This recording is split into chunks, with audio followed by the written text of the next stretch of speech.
Once I have a covered cake, it's time for me to add a border of some kind. Of course, I can always pipe a border, but sometimes I just don't have the time for that and I need to do something quick. So I'm going to use one of these border molds from Caljava. This is number 913. I like this one here. I think it's really pretty.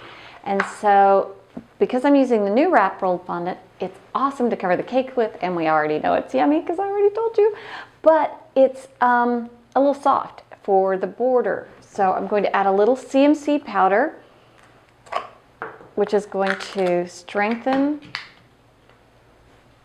my rolled fondant.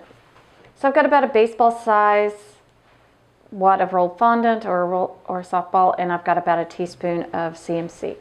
I'm going to knead that in because that is going to give me some extra strength to the rolled fondant so that it's going to be able to take the mold better, and I'm going to be able to get it to release from the mold a little bit better.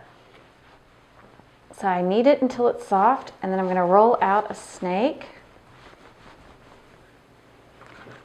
I'm going to lay this over the mold. And then I'm going to take my rolling pin and I'm just going to flatten across the top of the mold. That's going to help to embed the rolled fondant into all the crevices and cavities of the mold.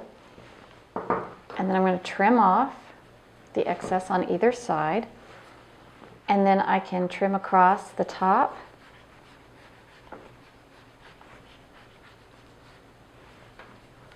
And I'm going to do the same thing on the other side.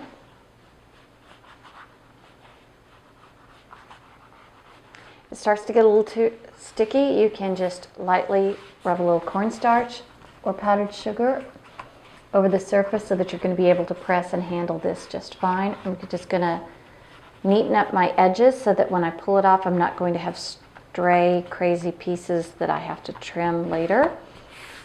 And I'm going to be able to flip this out. These are great bendable, flexible molds. And so then I have, voila, a lovely, gorgeous pearl border.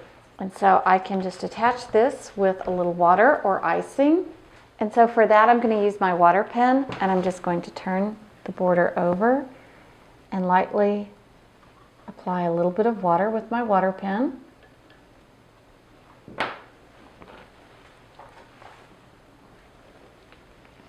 And I'm just going to set that up.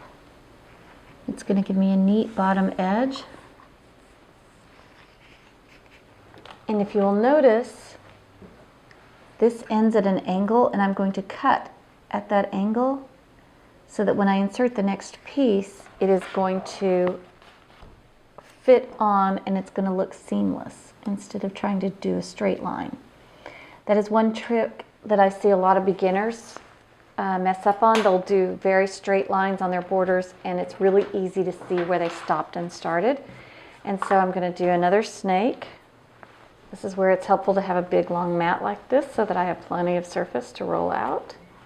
I'm going to set it in place, press firmly with my rolling pin, just rolling across the top of it. I'm going to trim and trim.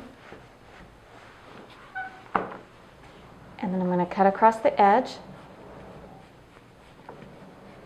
You don't want to use too much cornstarch or powdered sugar because you can change the flavor of your icing. And why would you want to ruin the flavor of this Nu-Wrap? Oh my gosh, you don't. You don't. Now I'm going to pull in and neaten up all my edges. And then I'm able to bend my mold to release my border. All right, so now I'm going to start over here, and it ends with the little beads at the angle. And I'm going to come with the next part of it. I'm going to cut away the part with the beads so that I start with that nice clean edge, and that's where it's going to start attaching for the next section of the border. If I do this well, which we're going to hope, you're not going to be able to see a stop and start line without really looking for it.